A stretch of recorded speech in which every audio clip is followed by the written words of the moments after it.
15 अप्रैल 2018 ये वो तारीख है जब प्रधानमंत्री नरेंद्र मोदी जांगला आए हुए थे। जांगला बीजापुर का एक गांव जो राष्ट्रीय राजमार्ग 63 पर पड़ता है।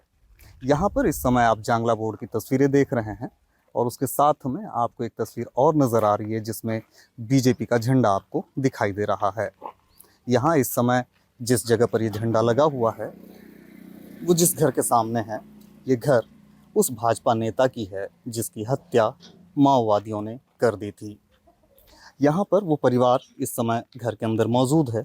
हम उस परिवार की तस्वीरें भी आपको दिखा रहे हैं और साथ ही हम उनसे बात करके समझने की भी कोशिश करेंगे कि अब उनकी क्या हालत है, कैसे हालात हैं घर के। और चूंकि विधानसभा चुनाव के बाद उनकी हत्या हुई थी और अब लोकसभा चुनाव का समय आ गया है। कैलाश नाग जी की माता हैं, उनके पिताजी हैं जो 40 साल से बीजेपी से जुड़कर काम कर रहे हैं। कैलाश नाग जी की पत्नी हैं, अपने 2 बच्चों के साथ बैठी हुई हैं। पीछे कुछ यादें दीवार पर अब भी यहाँ शोभा बढ़ा रही हैं। अब तमाम चीज़ों के बाद यहाँ इस परिवार की क्या हालत है, हम उन्हीं की पत्नी से बात करके समझने की कोशिश करेंगे। आप भी कोशिश करिएगा कि एक परिवार जिसने अपने पति को खो दिया, जिसने अपने एक सदस्य को खो दिया, अब उसकी क्या स्थिति है।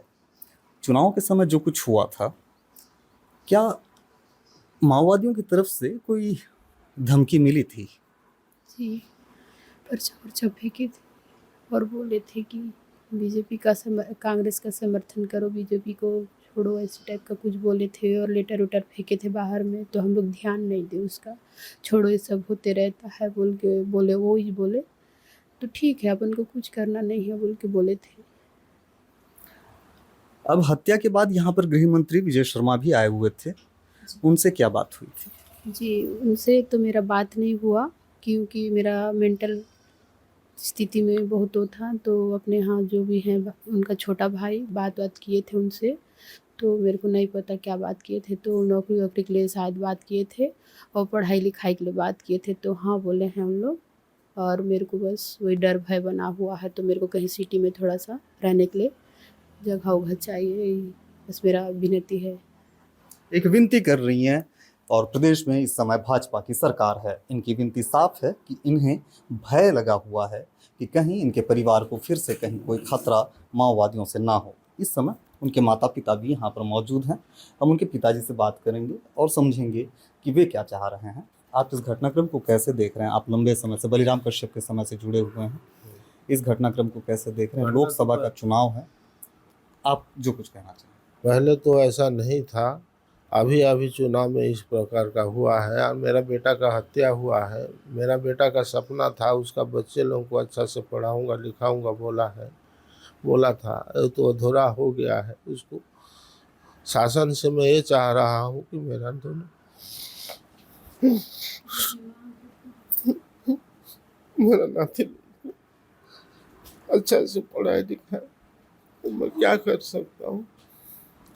ये कुछ घटनाएं ऐसी हैं जीवन और मृत्यु की कि जो अवश्यंभावी रूप से घटित होंगी, लेकिन इस तरह की जो हत्या की घटना है वो आके एक पिता के लिए इस तरह की स्थिति निर्मित करता है। उनके माताजी हैं, प्रधानमंत्री नरेंद्र मोदी यहाँ पर आए हुए थे माताजी, और अभी विधानसभा चुनाव का समय था, उसके बाद इस तरह की घटना घटी।